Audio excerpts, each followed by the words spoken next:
My third pick is I'm gonna go with Nuke Hopkins from Tennessee.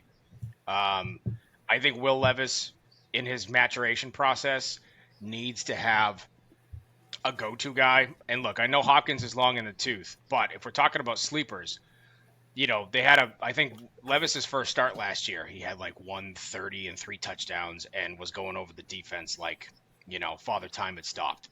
Um, Especially with them not really. I know. Did Ridley go there or who went there? Well, a big Yeah, wide Ridley. receiver went there. Yeah. And So Tyler Boyd. Tyler Boyd went there too. He's a guy that catches a lot of rock. So yeah, I still think that with the relationship that they developed last year, and I think that and again we're talking sleepers, so I think if you need a spot start and he can potentially get you a touchdown, 80, 90 yards, which is exactly what you need from a sleeper pick. Um, let's see. My fourth pick is going to be, and if we're going from sleeper picks, I'm gonna go. I'm gonna go Brock Bowers from Vegas. love Um, it. I think he's gonna be an absolute monster, and with no Jacobs in the backfield, and with Devontae being doubled covered, he should be double covered every single time that Vegas has the ball. I think Bowers is going to get a ton of opportunities to get catches, especially if you're in a PPR league. And I think he's faster than a lot of people give him credit for. So you can, throw him down the middle with some, post patterns, seam patterns, what have you. So I'm going to take Bowers. I love that pick. Bowers was my favorite player coming out of college this year. Yeah. I would have taken him at any spot, anywhere on the board if I had a chance. That's how good I thought he was.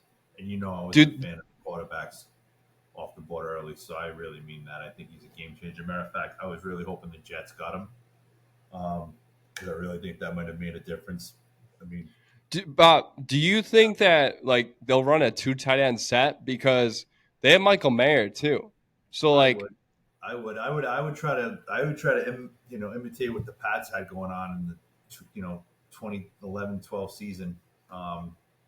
Especially for an upstart team like that, like offensively, like that can cure a lot of holes.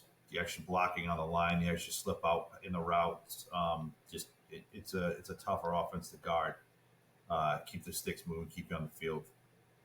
yeah, I'd run a double set. 2011 and 2012 before Hernandez murdered more people. Allegedly. Allegedly. That thing's coming out on FX. That thing's going to suck, but I'm going to watch it anyway. Yes, we all watch things that suck. It's our cross to bear. Yep. So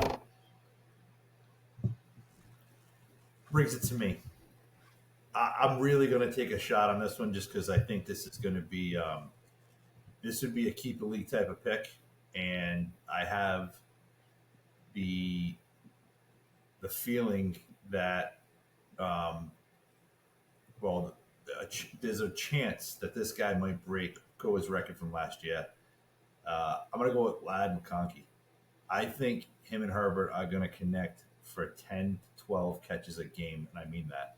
He is going to be, and I know he didn't do it in college. I know he get a lot of targets, or as many as he's going to see. But I really think he's going to be the safety blanket. I think he's going to be the slot guy. I think he's going to be over the middle. I think he's going to be the majority of that offense and a good one.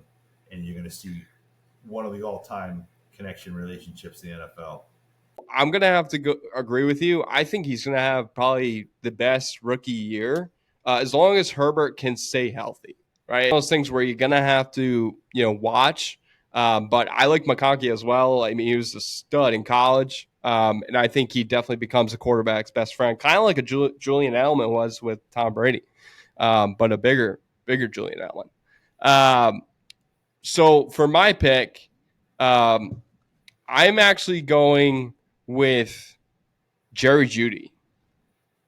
I think Jerry Jeudy going to the Cleveland Browns may be the best fit from a wide receiver standpoint for Deshaun Watson. Now, yeah, you got Amari Cooper. We all know the trade talks of Brandon Ayuk and, Elijah Moore is there, and they got David Njoku. So there's a lot of ball to go around. But I think Jerry Jeudy is just waiting for that moment where he can thrive into an offensive system that's built for him. And I think Kevin Stefanski's offensive system is actually well played for him.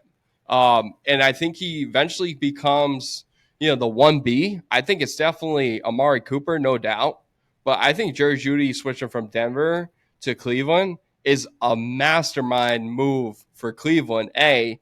And B, it helps Jerry Jeudy's out career a ton because he just wasn't getting the ball enough. It was always Cortland Sutton, right? Cortland Sutton was getting the balls all over the place, and it was Menzel Mims for Denver. So the fact that Jerry Jeudy can now thrive into that system, I like Jerry Jeudy with my pick here.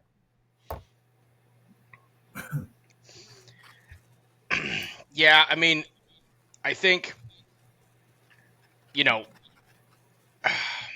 Don't tell me he's not a sleeper. Well, no, he's a sleeper, but I just don't know how much of the stink. Yeah, I just don't know how much of the stink he's going to bring for them from Denver. Because, right, he had that thing with Steve Smith, I think, on a Thursday night where they got into it, and like he's a little bit of a head case, a little bit. And with Njoku, with Ford, and a returning Nick Chubb in the backfield. I just don't know how much of the stink of Denver he's going to bring with him. He's definitely a sleeper, but I just think that all of those guys were there last year, and he's the new guy coming in. And also, big question mark with Deshaun. Like, I think he's going to have a good year, but who knows what he has left. So it's a sleeper pick. I just don't know how. I'm just kind of off on him just coming from Denver.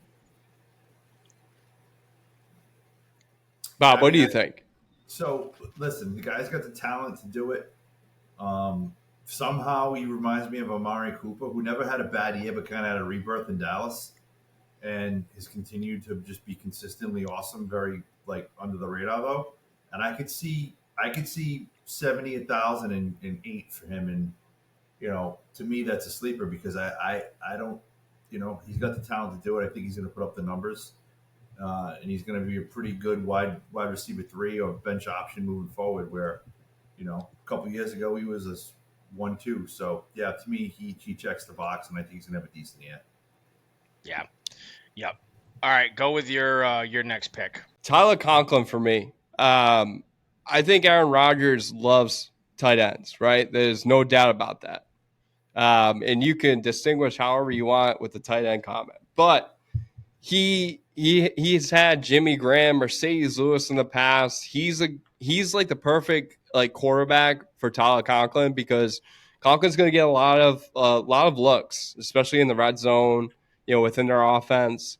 And I can see him being not top 10 tight end, maybe 12, maybe 13.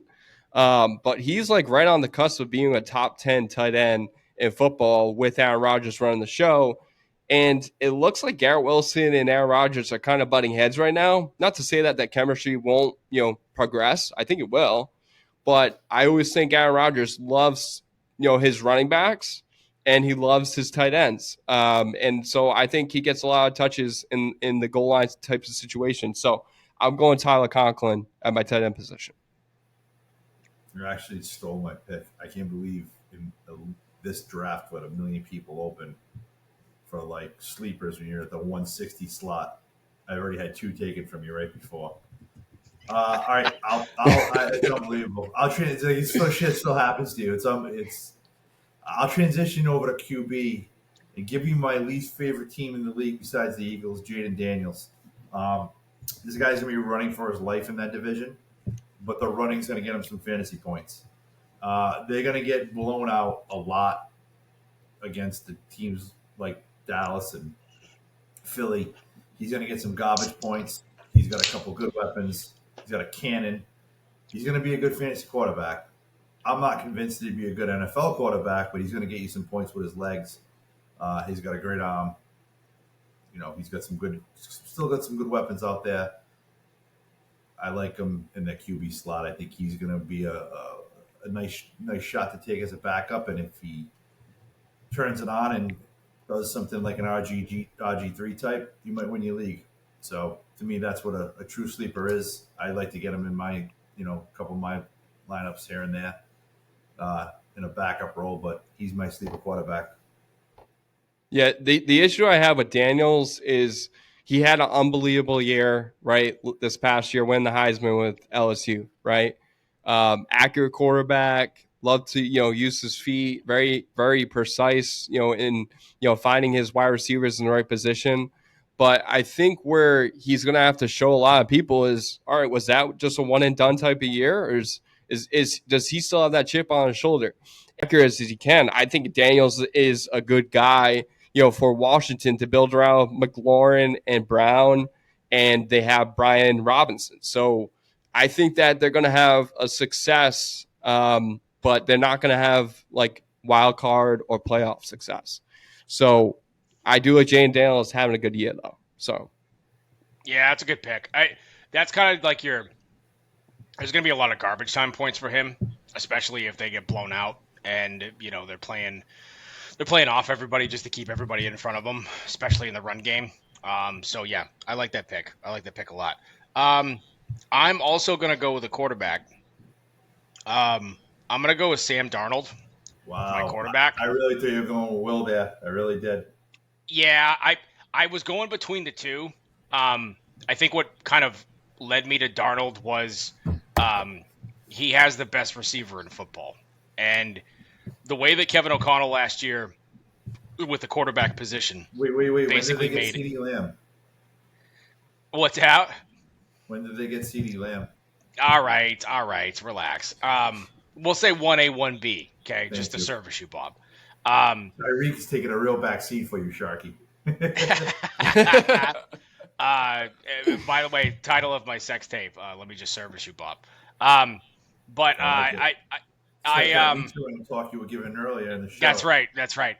I think that with the way that Kevin O'Connell schemed a guy to come off the street last year and play well, I think he's going to put Sam Darnold in the right positions, and he's got Justin Jefferson. They got Hawkinson. I know the Hawkinson's he's a little bit banged up right now, but I mean, Addison's banged up too right now. But I mean, they're going to have to throw and look, he's got Aaron Jones coming out of the backfield too, which is going to be a nice little. Yeah, can I just say why I love the pick? I don't really care about all the other names. I mean, it's nice to have weapons, but these guys go to the Jets, and then they just get this stink on them because they're on horrible teams. That does not mean they're horrible quarterbacks. A lot of them don't even get a chance for, a second chance. And then when they do, they go to Carolina, which is worse. I just think put him at anybody in the right position. He's a very talented guy. He's a former overall pick. You give him a stud receiver. I like that chance. I think he's going to have a big year. He reminds me of a Baker Mayfield type going to Tampa, maybe rebuilding his career there. I don't really like the comp out in Seattle, but I mean, other than the fact he was a Jet, that's pretty much where I draw the line there. But to me, I think Sam Darnold's going to have a good year. I got him in the middle of the pack statistically, which is probably a huge upgrade for where people really project him to be. So, yeah, Bob, I agree with you on the Jet side of things. Like you mentioned, Geno Smith in Seattle. I think it's just more of a fit opportunity, and like you mentioned, he's not going to have a tremendous year, but he could be within the 12 to 14 range when it comes to quarterbacks in the NFL, which is pretty good, right outside the top 10. So I actually think it's not a bad pick. I just hope his weapons can get healthy and quickly, because if not, it's going to be a struggle. And we all know what Sam Darnold is as a struggle when he doesn't have a good offensive line as well. It's sack galore. So they have to make sure he stays on his feet.